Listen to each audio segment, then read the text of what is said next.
Kuidas ilutulestiku patareid ohutult kasutada? Enne patarei kasutamist tutvu toote kasutusjuhendiga.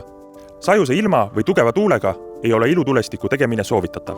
Vali ilutulestiku tegemiseks sobiv koht. Aseta patarei maapinnale õiget pidi. Veendu, et patarei asetseb tasasel pinnal ja patarei alt oleks vajadusel lumi eemaldatud. Patarei toestamiseks kasuta vaiasid, mis tuleb omavahel teibiga kinni tõmmata. Veendu, et patarei kasutamise kohal ei oleks takistusi ning ohuraadiuses ei oleks teisi inimesi, maju, autosid, kõrgeid puid. Silmade kaitseks kasuta kaitseprille. Eemalda oranž kate ja süüta patarei kindlasti peasüütenöörist. Suurematel patareidel on 2 süütenööri. Tagavara süütenööri kasuta, kui peasüütenöör ei toiminud. Ära kunagi kummardu patarei kohale. Peale süütenööri süütamist liigu kiiresti ohualast välja.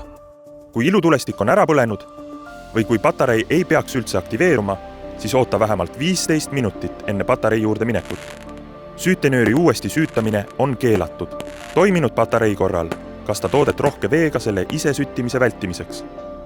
Mitte toiminud patarei tagasta müügikohta või hävita 24 tunniks vette asetades.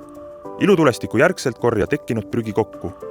Kasuta bürotehnilisi tooteid alati kaine peaga. Alkohol ja psühhotroopsed ained ja ilutulestik ei sobi kokku.